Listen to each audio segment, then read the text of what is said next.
The final days of the trial were a spectacle. Alan, now on the defensive, tried desperately to regain control, but the damage had been done.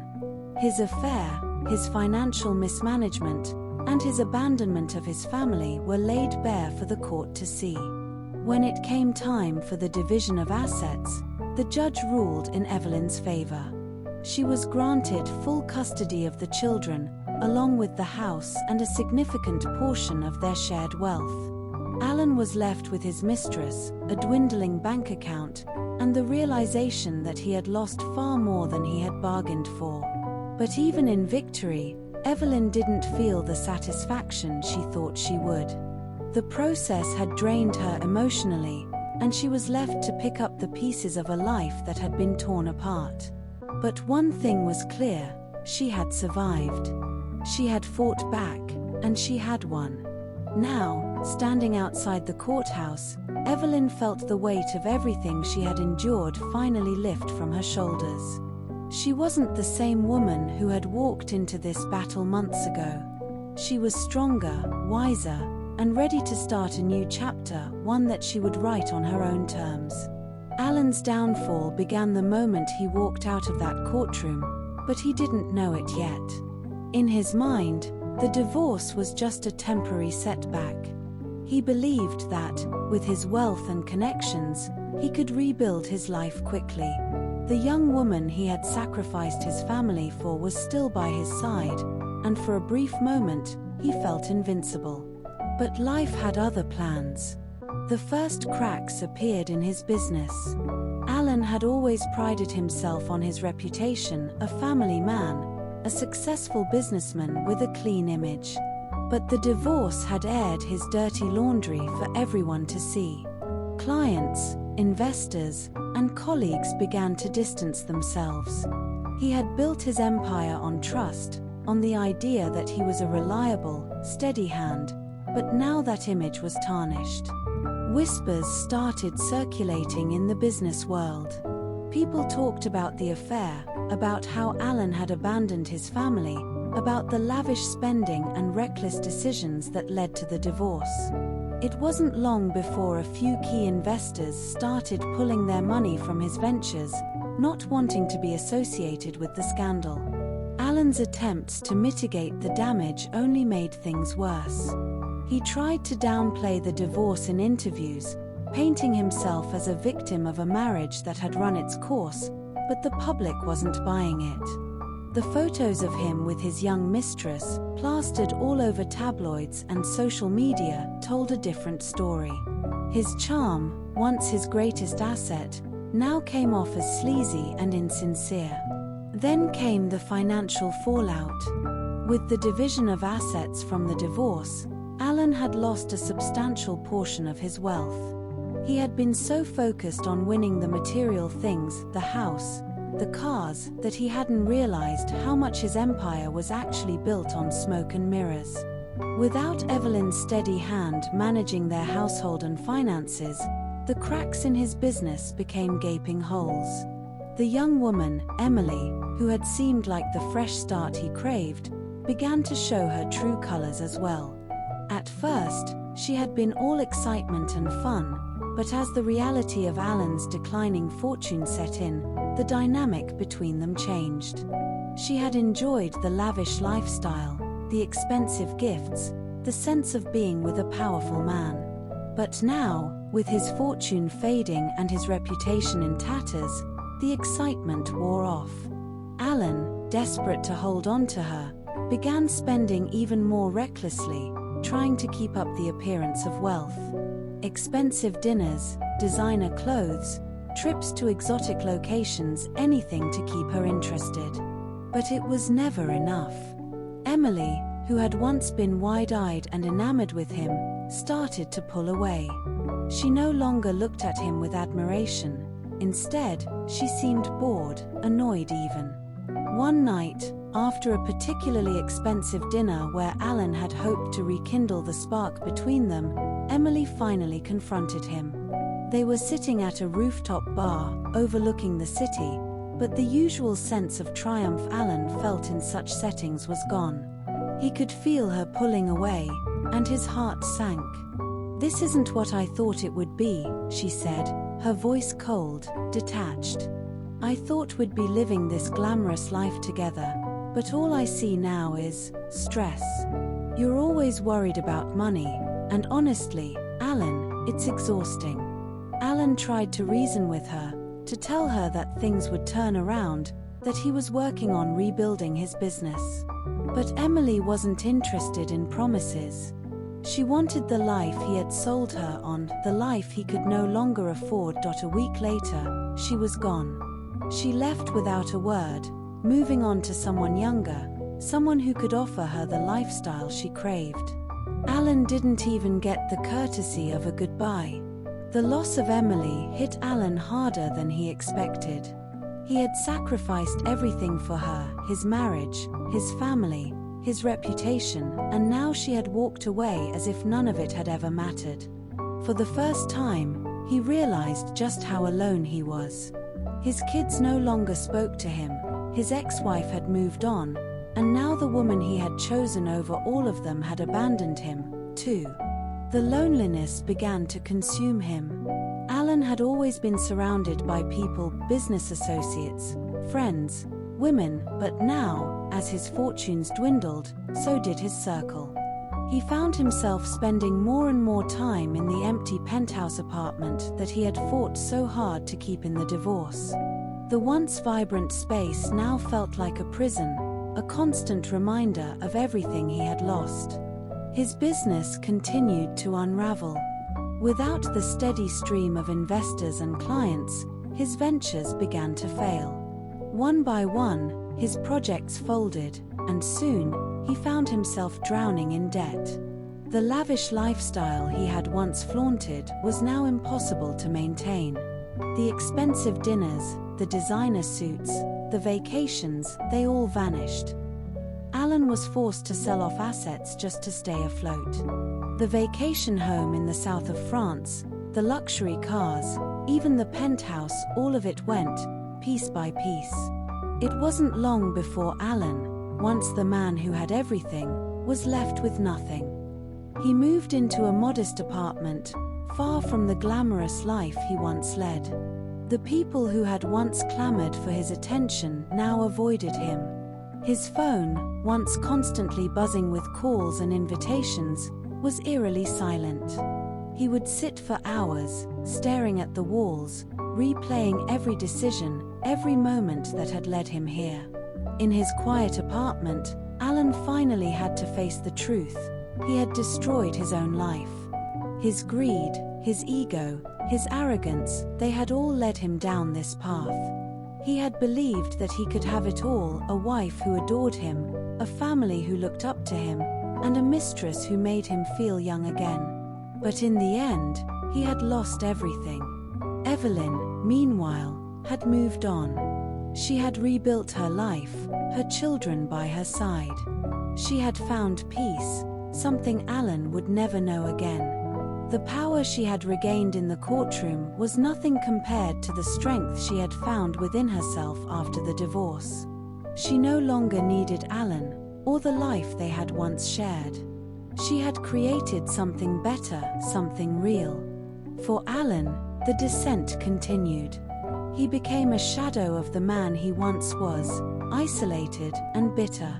His name, once associated with success, had become a cautionary tale. His story was whispered in business circles as a warning, proof that no amount of wealth could save a man from his own downfall. As the months dragged on, Alan's life spiraled further into darkness. His struggles weren't just financial anymore, they seeped into every aspect of his being. The man who once walked into boardrooms with unshakable confidence now couldn't look at himself in the mirror without seeing a reflection of failure. His days were consumed by the harsh realities of his downfall, but the nights were the worst. They were filled with a haunting silence, punctuated by the occasional ring of a phone, usually a creditor, never a friend. After Emily left, Alan tried to dive back into his work, thinking he could claw his way out of the hole he had dug. But his reputation was ruined. In the business world, word spread quickly, and no one wanted to be associated with a man whose personal and professional lives had crashed so publicly. His former colleagues, those who had once admired and respected him, no longer returned his calls. The high-flying business deals he had once prided himself on seemed like a distant memory. His proposals were rejected, his ideas dismissed. He went from boardrooms full of applause to empty coffee shops where he sat alone, trying to piece together a new venture that never materialized. One day, in a desperate attempt to revive his career, Alan decided to reach out to an old mentor, someone who had helped him rise to prominence years ago. He thought maybe this connection, this one lifeline, could turn things around. But when he showed up at the mentor's office unannounced, the receptionist politely informed him that the man was unavailable. Alan stood there, frozen. He had known this man for decades, had once considered him a father figure, and now he was being treated like a stranger. It was a brutal reality check, a reminder that in his world, success was fleeting, and loyalty came with conditions. The isolation grew unbearable. Without the distraction of work or the social circles that once filled his time, Alan was left alone with his thoughts. He often sat in his small apartment, surrounded by reminders of the life he had lost. The once luxurious furniture looked out of place in the tiny space, relics of a life that felt like someone else's. He'd stare at the remnants of his once grand life, sipping whiskey in the dark, wondering how everything had gone so wrong. His relationship with his children was perhaps the hardest struggle of all. After the divorce, they had refused to speak to him, hurt and betrayed by his actions. He had abandoned them, and they couldn't forgive him. Alan tried to reach out, he sent messages, called, even showed up at their school events from a distance, but they never responded. His daughter, once the apple of his eye, now treated him like he didn't exist. His son, who had idolized him as a child, now spoke of him with bitterness and anger. The holidays were the worst. Alan, who had once hosted lavish Christmas parties and family gatherings, now spent them alone. He would see photos of his children on social media, smiling with Evelyn, who had managed to create a new life for them. It gutted him. He knew it was his fault, knew he had traded their love for a fleeting fantasy. And now, all he had was regret. The emotional toll began to manifest physically. Alan started to age rapidly. His once sharp features softened, the stress etching deep lines into his face. His health began to deteriorate. He had developed high blood pressure from the constant stress, and his drinking, once just a way to unwind, had become a daily escape. He'd wake up most mornings with a pounding headache, the haze of alcohol clouding his thoughts, but it was the only thing that numbed the pain. His neighbors in the modest building he now called home barely knew him. He had become a recluse, avoiding conversation, avoiding people altogether. On the rare occasions he did go out, he kept his head down, hoping no one would recognize him. In the city where he had once been a powerful figure, he was now just another man, lost in the crowd. One evening, after a particularly harsh rejection from a potential business partner, Alan sat alone in his apartment, staring blankly at the wall. His bank accounts were nearly drained, and he was on the verge of losing even the small apartment he had downsized to. The irony wasn't lost on him. The man who had once fought so viciously for his million-dollar home was now struggling to keep a roof over his head. The silence was suffocating. For the first time, Alan allowed himself to truly feel the weight of what he had done. The affair, the divorce, the selfishness, it had all been for nothing. He had destroyed his marriage, his family, and his career, all for a fleeting thrill.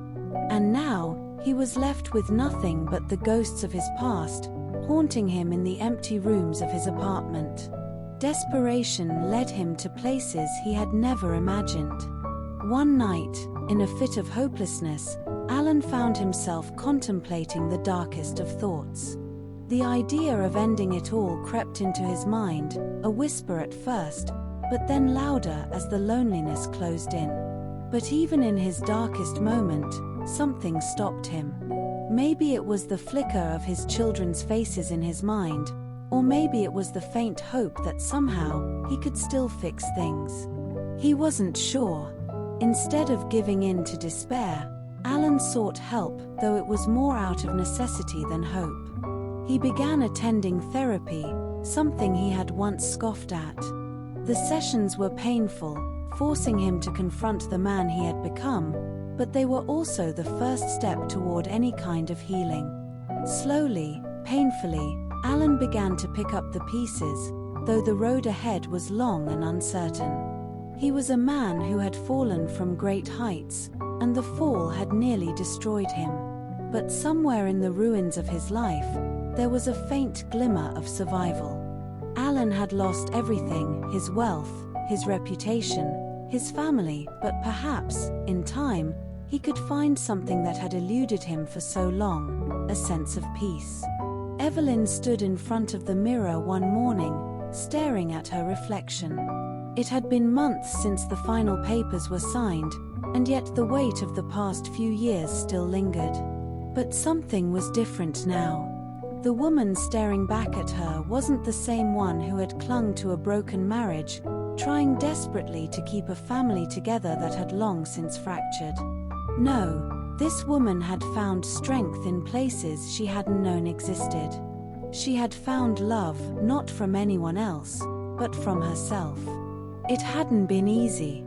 The divorce had nearly broken her, not just emotionally but in every way. The court battles, the betrayal, and the endless nights where she had cried until there were no more tears, it had all taken a toll.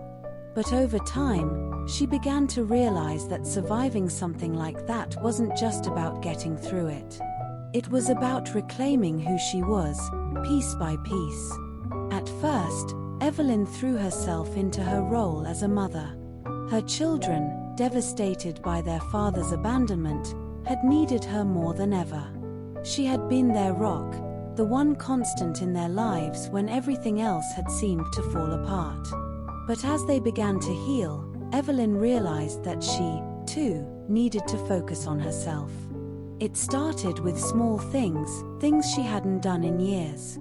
She began taking long walks alone, reconnecting with nature, breathing in the fresh air, and allowing herself to simply exist without worrying about anyone else.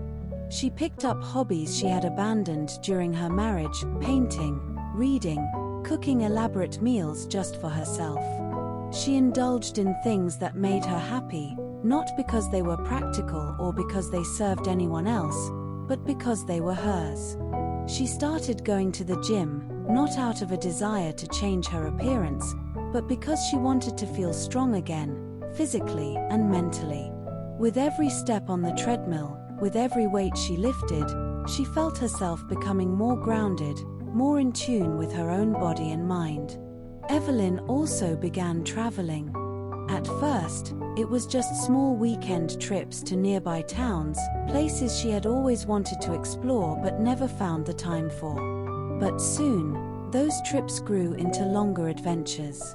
She visited new countries, tasted exotic foods, and met people who knew nothing of her past, nothing of the heartbreak she had endured. She realized that the world was vast, full of beauty and opportunity, and she didn't need anyone else to enjoy it. She could create her own joy. Through all of this, one thing became clear to Evelyn: she didn't need a relationship to feel whole. For so long, her identity had been tied to Alan and the life they had built together. But now, she was discovering who she was outside of that. She had found love within herself, an unshakable sense of worth that no one, not even Alan, could take from her. She wasn't looking for romance, and wasn't interested in meeting someone new. She didn't need to fill any void because, for the first time in a long time, she didn't feel like there was one. But as Evelyn flourished, Alan struggled. His downfall had been swift and brutal, and as he hit rock bottom, he began to realize what he had lost. It wasn't the money or the material things that haunted him, it was Evelyn. The woman who had stood by his side for years, who had loved him deeply despite everything, was now gone. And as his life unraveled, he found himself thinking about her more and more. One evening, Alan showed up at her door. It had been months since they had last spoken, months since the final court hearing where she had watched him lose everything. She opened the door, surprised to see him standing there, looking haggard and worn down. His eyes were tired, his once polished appearance now disheveled. "Evelyn," he began, his voice low and filled with regret. "I've made so many mistakes. I know I hurt you. I know I ruined everything. But I've been thinking a lot, and I realize now how much I need you. How much I miss you." Evelyn stood silently, her heart beating calmly in her chest. There was a time when hearing those words from Alan would have shattered her, would have pulled her back into the pain and longing she had once felt. But now, there was no longing. There was no desire for him to fix what had been broken. She had already done that herself. "I want to make things right," Alan continued, desperation creeping into his voice. "I know I can't undo the past, but maybe we can start over. I've changed, Evelyn. I swear I have." She studied him, seeing the man she had once loved, the man she had sacrificed so much for. But he wasn't the man who stood in front of her now. That version of Alan no longer existed. And the woman she had been when they were together was gone too. She had grown, evolved, and learned to thrive without him. "No, Alan," she said softly, but with firm conviction. "You can't just come back into my life after everything that's happened. You've caused so much pain. Not just to me, but to our kids. You made your choice when you walked out that door and pursued a life without us. I don't hate you, but I don't want you back." Her words seemed to hit him like a blow, and for a moment, Alan stood there, stunned. He had expected her to be angry, maybe even to lash out at him. But this quiet, unshakable rejection was worse. It was final. "Evelyn, I'm sorry," he said, his voice barely above a whisper. "I know you are," she replied, meeting his eyes. "But I don't need your apology to move on. I've found peace, Alan. I've found love within myself. I'm happy now, and that happiness doesn't include you." Alan opened his mouth as if to protest, but then closed it. He could see it in her eyes, the calm, the contentment. She wasn't the same woman he had left. And deep down, he knew she was right. "Stay away from me, Alan," she said finally, her voice gentle but firm. "We're done. And I'm moving forward."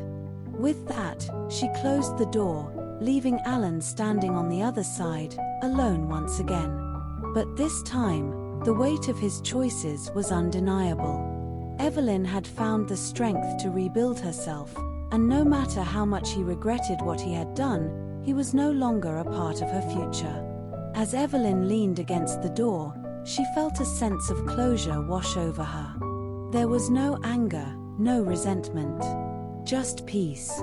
She had found love in herself, and that was more than enough. And as she stepped away from the door, she smiled, knowing that this new chapter of her life was hers to write on her terms, with no one else to define it but her. Evelyn's children had watched her transform, and it was as if they were meeting their mother for the first time, this stronger, freer version of herself. After the divorce, they had seen her struggle, and had witnessed the nights when she cried silently in her room, thinking no one could hear. But now, she was different. There was a light in her eyes that hadn't been there before, a calmness that radiated peace. For so long, they had thought their mother was defined by her role as their father's wife, the woman who had quietly stood in the background while he built his empire. But now, They were seeing her for who she truly was, resilient, independent, and deeply in love with life. And most importantly, in love with herself. Her son, Liam, had always admired his mother, but it wasn't until after the divorce that he truly understood her strength. He had been angry for so long, angry at his father for abandoning them, angry at his mother for staying as long as she did. But now, as he watched her rebuild her life, he realized that her staying wasn't a sign of weakness, it was a testament to her unwavering love for her family. She had sacrificed so much to keep them whole, and now, she was reclaiming what was hers.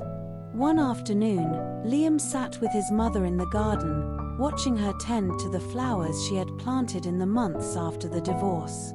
It was a simple hobby, one she had rediscovered after years of neglecting her own passions.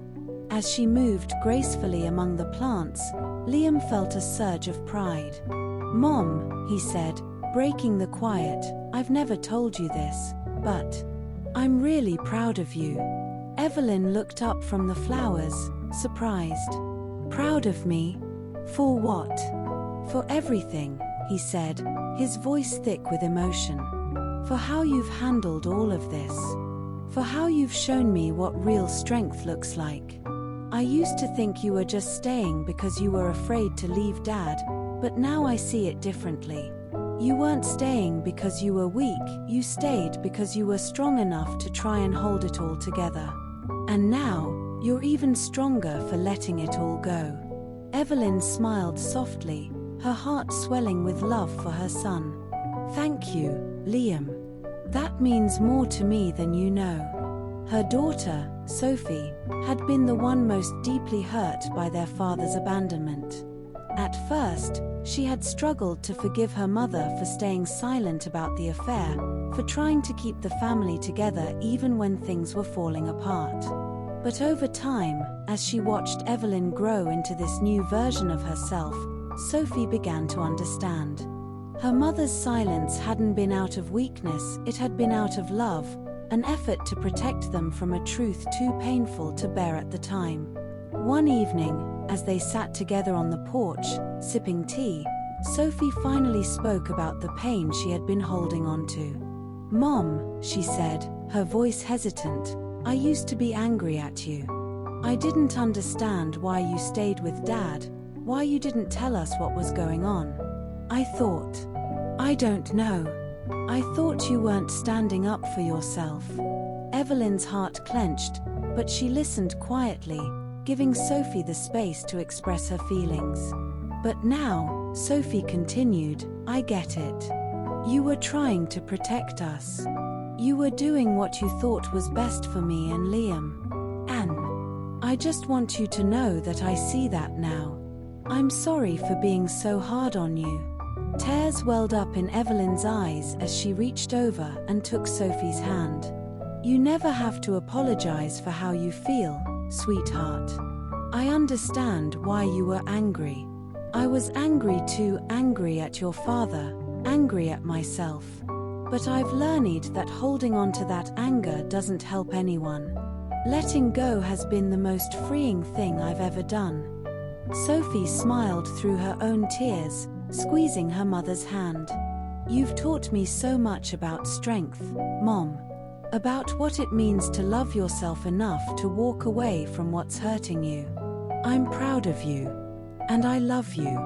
Evelyn pulled her daughter into a hug, and in that moment, she realized that the greatest victory of all wasn't just finding love in herself, it was showing her children what it meant to truly heal, to rise from the ashes of heartbreak and become stronger than ever. Evelyn's journey wasn't just her own, it had become a beacon of hope for her children. She had shown them that no matter how much life tries to break you, you can always find a way to rebuild stronger, wiser, and with more love for yourself than ever before. And in the end, that was the greatest gift she could have given them. Thanks for watching.